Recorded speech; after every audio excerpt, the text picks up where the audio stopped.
Boa noite. O 3 a 1 está no ar. Hoje nós vamos discutir os rumos da banda larga no país.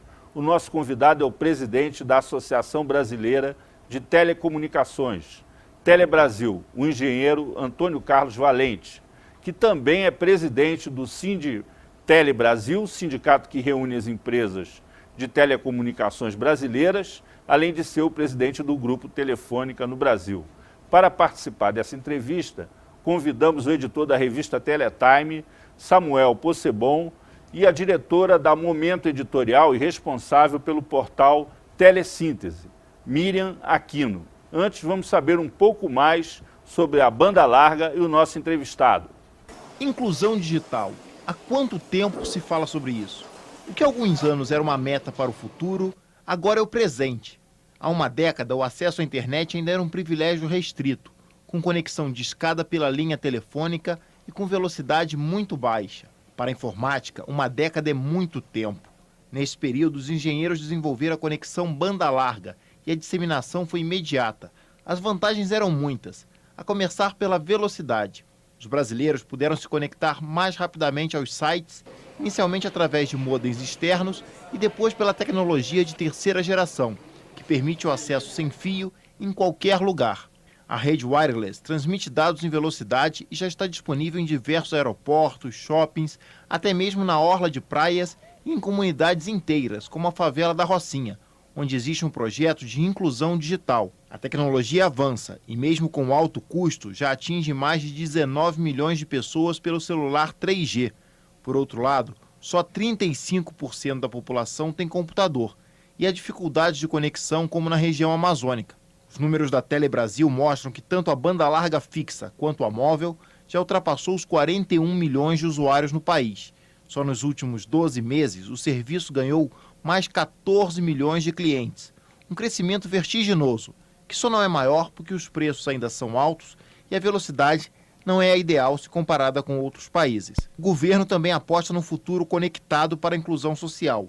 Por isso, criou em 2010 o Plano Nacional de Banda Larga, com o objetivo de baratear o serviço para, no máximo, R$ 35 por mês e permitir que os computadores tenham acesso à internet a uma velocidade mínima de 1 megabyte por segundo.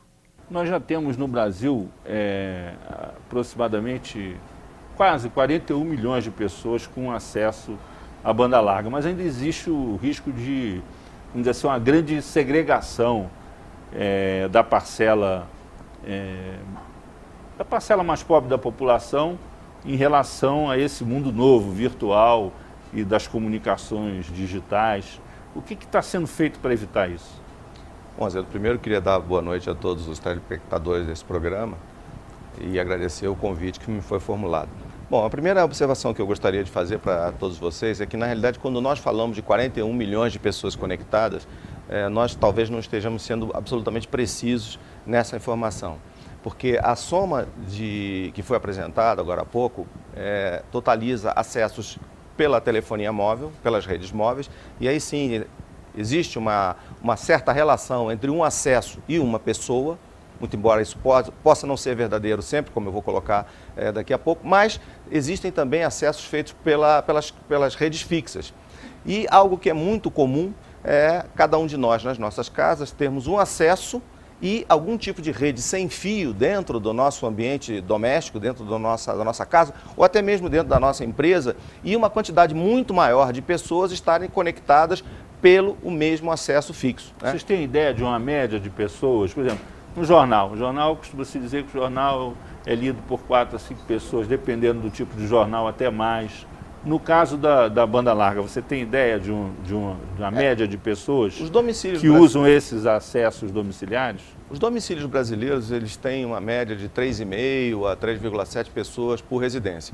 E hoje, praticamente todas as residências no Brasil que se conectam às redes fixas, sejam acessos por fibras óticas, por cabos coaxiais das empresas de televisão por assinatura, ou por redes de telecomunicações fixas, as chamadas redes telefônicas, têm um modem de recepção desses sinais e uma distribuição sem fio no seu ambiente doméstico, né? Essa é uma prática absolutamente corriqueira, né? Então, se nós imaginarmos que em cada uma dessas residências você tem em torno de 3,5 a 4 pessoas, você tem uma quantidade de pessoas conectadas um pouco maior, né? Porque as pessoas têm acesso ou através de pontos distintos ou através do mesmo ponto. Isso é válido também para os modems de terceira geração que são conectados a computadores, onde você pode ter a conexão diretamente ao computador ou você pode ter esse modem ligado à rede móvel, ligado a uma rede Wi-Fi, que também aí permitiria um número maior de conexões. Independentemente do número, ser 41 milhões de pessoas, ou 50, ou 60, ou 70, eu acho que o importante que nós temos possibilidade de comentar aqui é que esse programa de inclusão de pessoas através do acesso é um programa que tem crescido de uma forma bastante acelerada ao longo dos últimos meses, conforme foi apresentado aqui. E existe uma série de razões que podem explicar por que essa velocidade não é ainda maior, muito embora a velocidade seja muito grande. E eu acho que é isso que nós vamos fazer durante essa hora de programa aqui. Pode falar. Na verdade, eu queria reler os números, quer dizer, houve um crescimento. O programa está usando os números do Sinditele Brasil, mostrando que há 41 milhões de pessoas hoje no Brasil conectadas com banda larga. Mas se a gente abrir os números, a gente vai ver que a conexão da telefonia fixa, que eu acho que é onde a gente pode falar que há uma banda larga efetiva para o uso, para a necessidade, para a demanda que a gente imagina, que é de vídeo, de telemedicina, etc, etc, ainda está em 15 milhões, se eu não me engano. Pois é, esse número coloca o Brasil ainda numa posição atrás de qualquer outro país da América Latina, do ponto de vista de penetração.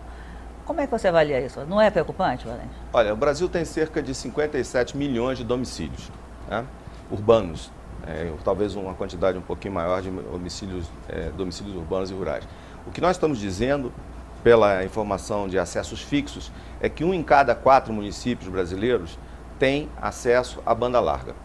Agora, uma outra questão que eu acho que nós temos que colocar sobre a mesa dado que você tem uma penetração de 1 em cada 4, qual é a penetração de acesso de banda larga em domicílios com computador? Que essa talvez seja a avaliação mais adequada que precise ser feita. Conforme nós vamos provavelmente ter a oportunidade de falar no nosso programa aqui, existe uma série de componentes que contribuem para a inclusão das pessoas. Um desses componentes é exatamente o acesso, sem dúvida nenhuma.